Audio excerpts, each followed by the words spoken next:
السلام علیکم، یہ چائنا ریڈیو انٹرنیشنل کی اردو سروس ہے۔ بیجنگ اسٹوڈیوز سے اب تک کی خبروں کے ساتھ میں ہوں شاہد افراز خان۔ سب سے پہلے اہم خبروں کا خلاصہ۔ انٹرنیشنل اولمپک کمیٹی نے بیجنگ سرمائی گیمز کو ایک کامیاب اور جدید ایونٹ قرار دے دیا۔ چائنیز مین لینڈ کی ہانگ کانگ میں انسداد وبا کے لیے بھرپور معاونت۔ یوکرین مسئلے کا حل منسک معاہدے پر عمل درآمد کرنا ہے، اقوام متحدہ میں چینی مندوب۔ اور اب خبریں تفصیل کے ساتھ۔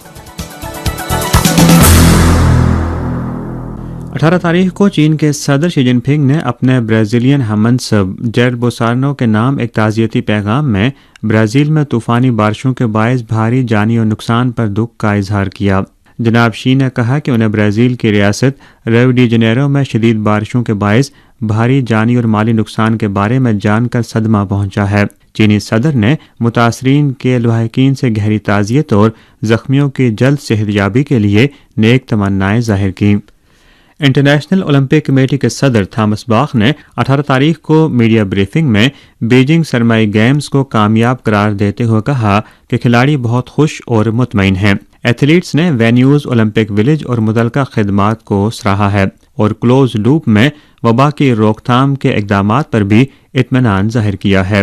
باخ نے کہا کہ پچھلے 2 ہفتوں میں ہم نے ان کھلاڑیوں کو انتہائی اعلیٰ سطح کے مقابلوں کا مظاہرہ کرتے ہوئے اور کئی تاریخی ریکارڈز کو توڑتے ہوئے دیکھا ہے، جو کہ اولمپک جذبے کا بھرپور اظہار بھی ہے۔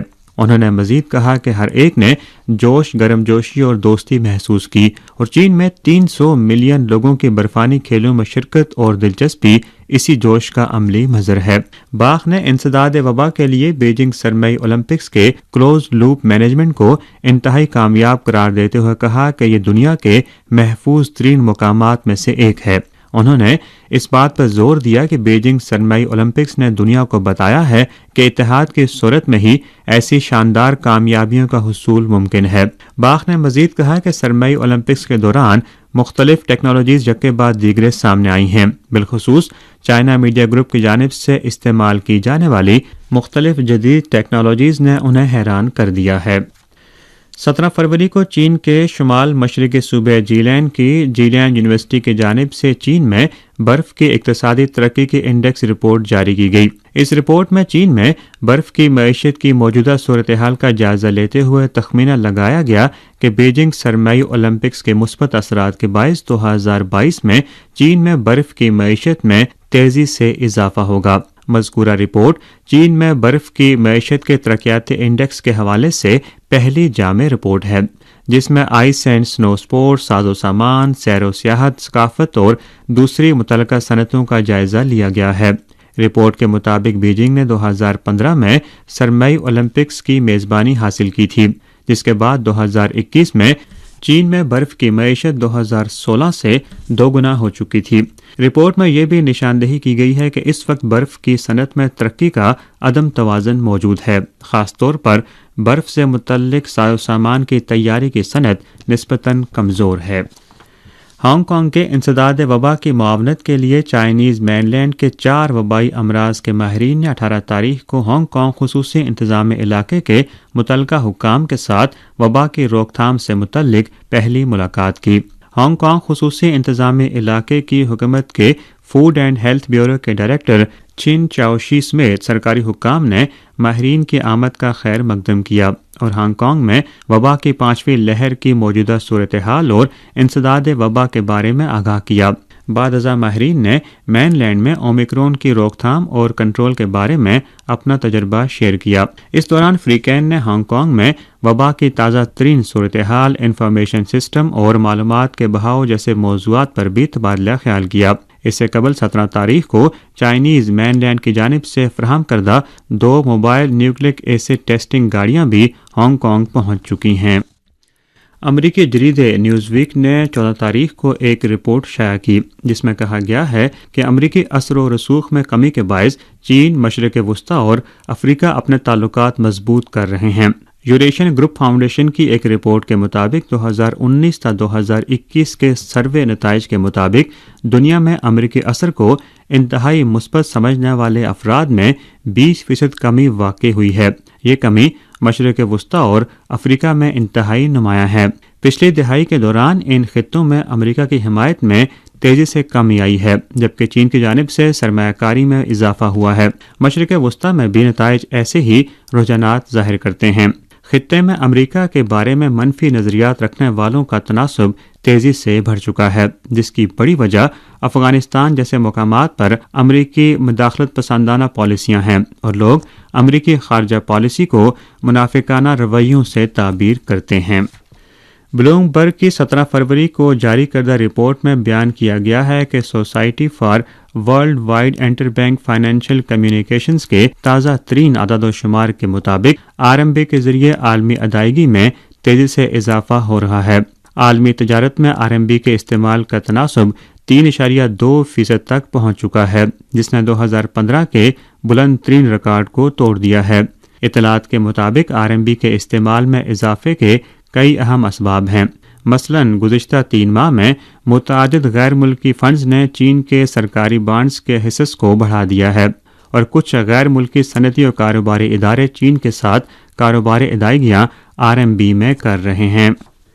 17 فروری کو مسئلہ یوکرین پر اقوام متحدہ کے اجلاس میں مختلف ممالک نے موجودہ صورتحال پر اپنے اپنے موقف کا اظہار کیا۔ اجلاس میں امریکہ اور روس کے نمائندوں نے اس معاملے پر اپنے اختلافات کا اظہار کیا۔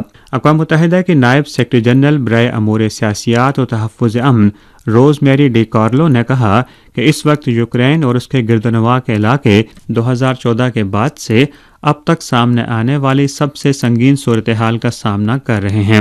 ان مسائل کو سفارتی کوششوں کے ذریعے ہی حل کیا جانا چاہیے۔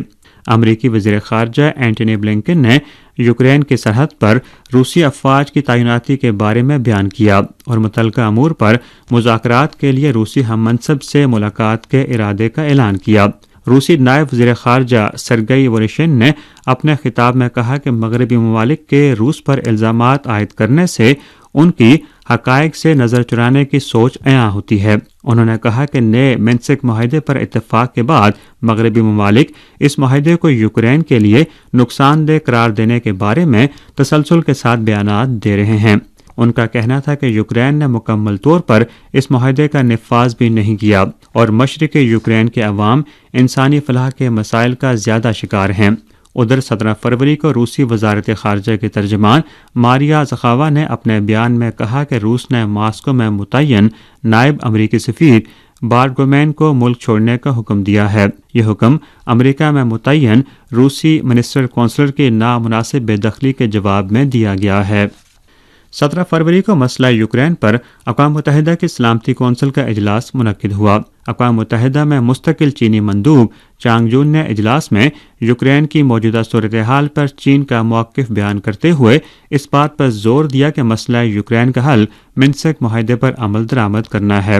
چینی مندوب نے کہا کہ چین کو امید ہے کہ مختلف فریق تعمیری رویے کے ساتھ مذاکرات کے ذریعے نئے منسک معاہدے پر عمل درآمد کے دوران سامنے آنے والے اختلافات کو حل کریں گے اور یوکرین بحران کے سیاسی حل کے لیے سازگار ماحول تیار کریں گے۔ چینی مندوب چانگ جون کا کہنا تھا کہ متعلقہ فریقوں کو سمجھ بوجھ کا مظاہرہ کرتے ہوئے موجودہ صورتحال کو پیچیدہ نہیں بنانا چاہیے۔ چین موجودہ سنگین صورتحال کو معمول پر واپس لانے کے تمام اقدامات کا خیر مقدم کرتا ہے۔ نیٹو کے رکن ممالک میں اضافے کے حوالے سے چانگ جون نے کہا کہ سرد جنگ کے اختتام کے بعد نیٹو کے رکن ممالک میں اضافہ ہوتا رہا ہے۔ یہ مشترکہ سلامتی کے تحفظ کی خلاف ورزی ہے۔ چین نے متعلقہ ممالک کو خبردار کیا کہ وہ تاریخ سے سبق لیں اور مشترکہ جامع تعاون پر مبنی پائیدار سلامتی کے نظریات کو برقرار رکھتے ہوئے مذاکرات کے ذریعے باہمی اعتماد کو مضبوط بنایا جائے، تنازعات کو حل کیا جائے اور عالمی و علاقائی استحکام کے لیے کام کیا جائے۔ 17 فروری کو امریکی جانز ہاپکنز یونیورسٹی کے جاری کردہ تازہ ترین اعداد و شمار سے ظاہر ہوتا ہے کہ 17 فروری کو مشرقی امریکی وقت کے مطابق سپہر 4:20 تک امریکہ میں کووڈ-19 سے متاثرہ کیسز کی کل تعداد 7,82,49,505 تک پہنچ چکی ہے، جبکہ اس سے اب تک 9,30,168 اموات ہو چکی ہیں۔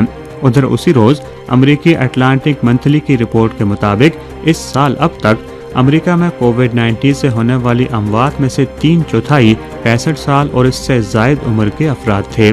اسی کے ساتھ خبریں ختم ہوئیں۔